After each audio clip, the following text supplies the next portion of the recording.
ചൈനയ്ക്ക് ആവശ്യമുള്ള 94% എണ്ണ ഇപ്പോൾ അവർക്ക് സപ്ലൈ ചെയ്യുന്നത് ഇറാനാണ്.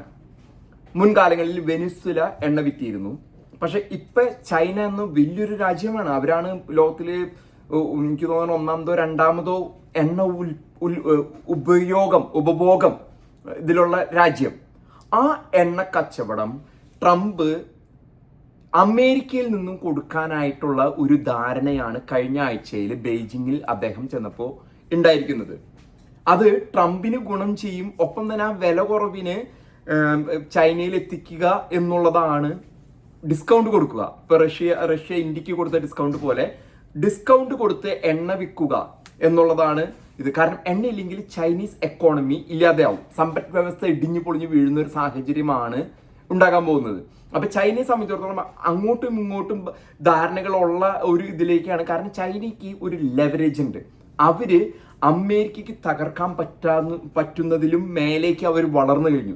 ലോകത്തിലെ രണ്ടാമത്തെ ഏറ്റവും വലിയ സമ്പദ് വ്യവസ്ഥയാണ്. കഴിഞ്ഞ ആഴ്ചയിൽ നമുക്കറിയാം എലോൺ മസ്ക് ഉണ്ടായിരുന്നു.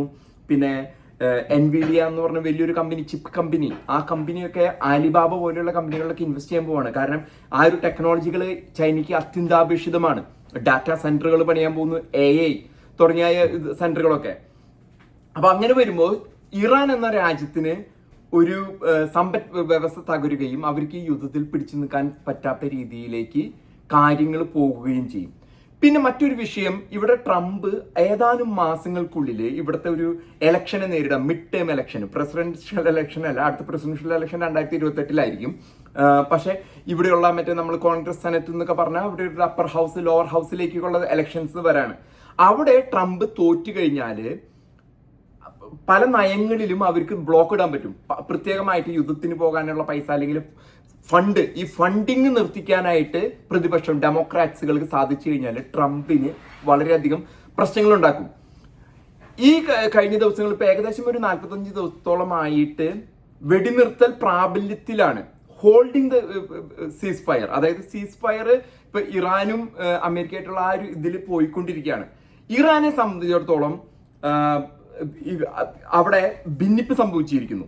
അവിടെ രാഷ്ട്രീയ നേതൃത്വവും മിലിറ്ററിയും തമ്മിലുള്ള IRGC, ഇസ്ലാമിക് റവല്യൂഷണറി ഗാർഡ് കോർപ്സും തമ്മിൽ ഭിന്നിപ്പ് ഉണ്ടായിരിക്കുകയാണ്.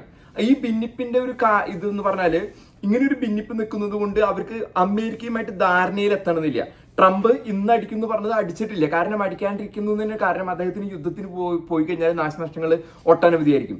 എന്നാൽ ഇപ്പോൾ അദ്ദേഹത്തിന്റെ കയ്യിൽ ഈ പാർട്ട്നേഴ്സ് അല്ലെങ്കിൽ കൂട്ടുകാര് കുറെയാണ്. ഇപ്പൊ UAE ഒറ്റയ്ക്ക് പോയി അടിച്ചു, സൗദി അറേബ്യ, കുവൈറ്റ്, ഇസ്രായേൽ, ഇവരെല്ലാവരും കൂടി.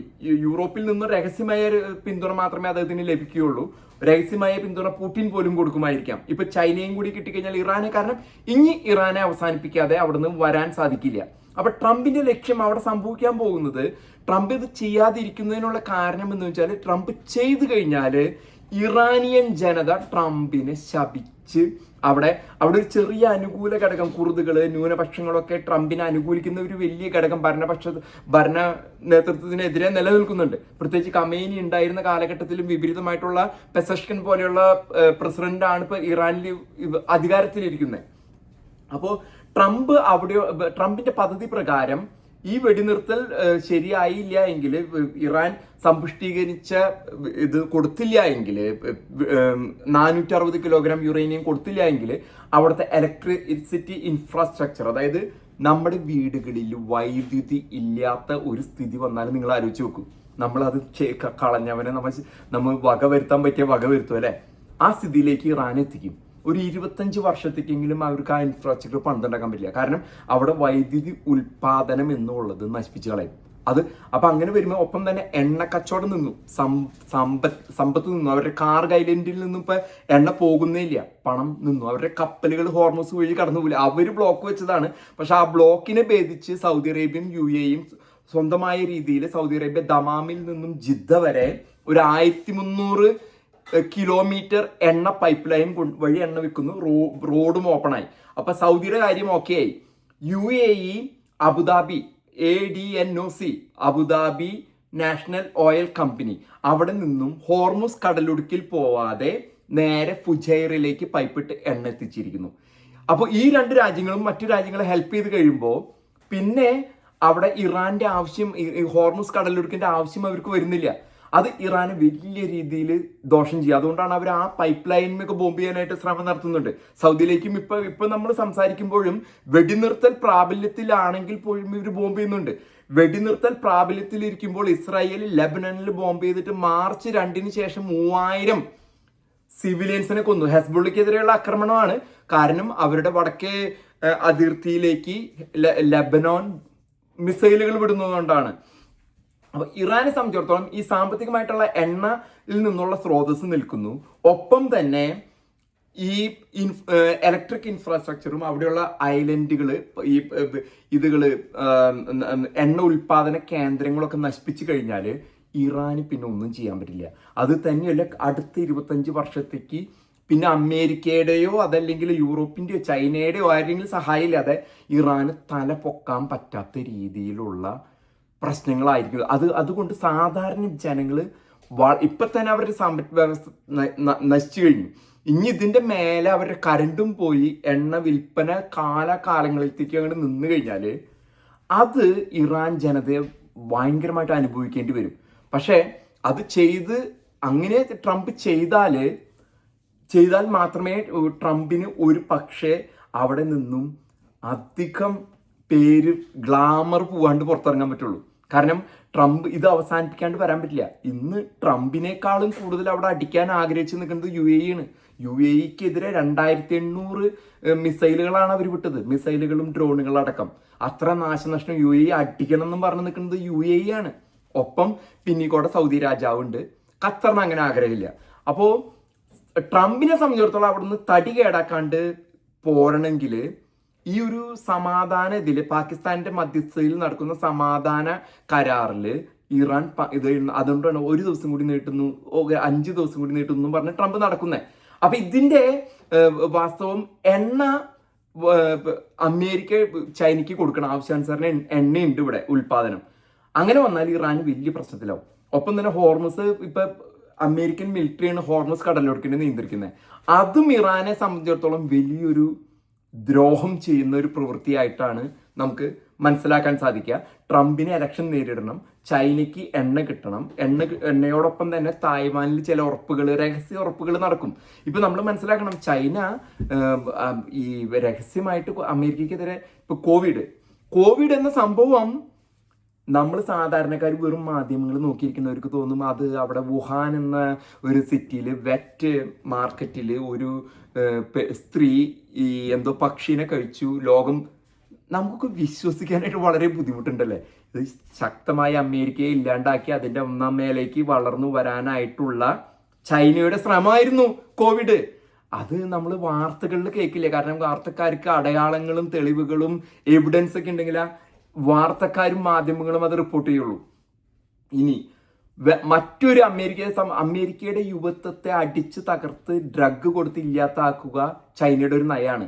അങ്ങനെ വന്നു കഴിഞ്ഞാൽ ഇവിടെ ഒരു മിലിറ്ററി ശക്താവില്ല, ഇവിടുത്തെ ജനങ്ങൾ കഴിവില്ലാതെ ആയി കഴിഞ്ഞാൽ ചൈനയ്ക്ക് 1ാം സ്ഥാനത്തെത്തണം. ചൈനയ്ക്ക് എങ്ങനെയെങ്കിലും 1ാം സ്ഥാനത്തെത്തണം, അമേരിക്കയെ വെട്ടി 1ാം സ്ഥാനത്ത് എത്തണമെന്നാണ് ചൈനയുടെ ആഗ്രഹം. അപ്പൊ ഈ ഫെന്റനോൾ എൻ്റെ റോ മെറ്റീരിയൽസ് മെക്സിക്കോയിലെ ഡ്രഗ് കാർട്ടൽസിന് കൊടുക്കും. അവര് ഇത് ഇവിടേക്ക് അമേരിക്കയ്ക്ക് തള്ളിവിട്ട് ഇവിടെ ഡ്രഗ് ചെയ്യുക. അതായത് നമ്മൾ പറയില്ല അവനെ മയക്കുമരുന്ന് കൊടുത്ത് മയക്കിയിടാന്ന് പറയുന്നോണം ഇവിടുത്തെ യുവതലമുറയെ മയക്കുമരുന്ന് കൊടുത്ത് മയക്കുക എന്നുള്ളത് ചൈനയുടെ ഒരു ഇതാണ്, അവരുടെ നയതന്ത്രത്തിന്റെ ഒരു ഭാഗമാണത്. അത് നിർത്തലാക്കാനായിട്ട് ഇപ്പൊ ഡ്രഗ് കാർട്ടൽസിന്റെ ബോട്ടുകളൊക്കെ ട്രംപ് മുക്കി കളയുന്നു. പിന്നെയുള്ള ഇത് ഇപ്പൊ നമുക്കറിയാം, ഇപ്പൊ സൗത്ത് ചൈന സീയില് അമേരിക്കയോട് വ്യക്തമായിട്ട് ചൈന പറഞ്ഞിരിക്കുകയാണ്, അവിടെ നിങ്ങളുടെ കപ്പലുകളോ വിമാനവാഹിനികളോ ഒന്നും വേണ്ട. കഴിഞ്ഞ തവണ ഇപ്പൊ ഒരു 5-6 മാസം മുമ്പ് ട്രംപ് സൗത്ത് കൊറിയയിലെ ബുസാൻ എന്ന് പറഞ്ഞ സ്ഥലത്ത് സി ജിൻപിങ്ങിനെ കാണുന്നതിലും ഒരു 2 മണിക്കൂർ മുമ്പ് ഒരു ബ്ലാക്ക് ഹോക്ക് ഹെലികോപ്റ്ററും ഒരു വിമാനവാഹിനിയിൽ നിന്നും പറന്നു വരുന്ന ഒരു ഫൈറ്റർ ജെറ്റും കടലിൽ വീണു. രണ്ടും 1 മണിക്കൂർ വ്യത്യാസത്തിലാണ് വീണത്. അത് വളരെ ദുരൂഹമാണ്. പക്ഷെ അത് ഒരുപക്ഷെ അമേരിക്കയെ സംബന്ധിച്ചിടത്തോളം അത് അവർ അംഗീകരിക്കില്ല. കാരണം അത് ചൈന അടിച്ചതാണെന്ന് പറഞ്ഞു കഴിഞ്ഞാൽ ചൈനയുടെ കൂടെ യുദ്ധത്തിന് പോകണം. അതേപോലെ തന്നെയാണ് ജോൺ എഫ് കെന്നഡിയെ കൊന്നത് ആരാണെന്ന് ചോദിച്ചാൽ അത് റഷ്യയാണ്. റഷ്യ എന്ന് അംഗീകരിച്ചാൽ റഷ്യയുടെ കൂടെ യുദ്ധത്തിന് പോകണം. അപ്പൊ അതൊക്കെ ഒഴിവാക്കുന്ന ഒരു ഇതാണ് നമ്മൾ ഇതിൽ കാണാൻ സാധിക്കുക. പക്ഷെ ചൈനയെ സംബന്ധിച്ചിടത്തോളം ഈ ട്രംപിന്റെ കാലഘട്ടം തീർന്നാല് ട്രംപ് ഒരാൾ മാത്രം അതിനെതിരെ ഈ ചൈനയ്ക്കെതിരെ നിൽക്കാനായിട്ടുള്ള കഴിവുള്ള ഒരു നേതാവുള്ളൂ.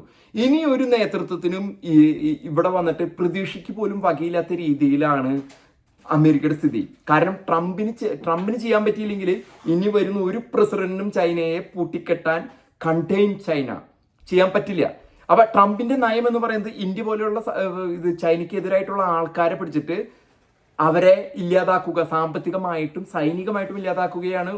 അതൊരു ദീർഘകാല ഇതാണ്. പക്ഷെ ചൈന അതിനെ പ്രതിരോധിച്ച് മുന്നോട്ട് പോകുന്നു. ചൈന ആവുന്നത്ര കോവിഡ് അല്ലെങ്കിൽ ഈ ഫ്ലൈറ്റുകൾ അടിച്ചിടുന്നു, അമേരിക്കയിലേക്ക് ഫെന്റനോൾ കൊടുക്കുന്നു, ഡ്രഗ് കൊടുത്ത് ഇവിടുത്തെ യുവജനങ്ങളെ ഇല്ലാതാക്കാനുള്ള ശ്രമങ്ങൾ, ഇതൊക്കെയാണ് ചൈനയുടെ നയങ്ങൾ. കാരണം അവർ യുദ്ധത്തിന് ചൈനയ്ക്കും താല്പര്യമില്ല.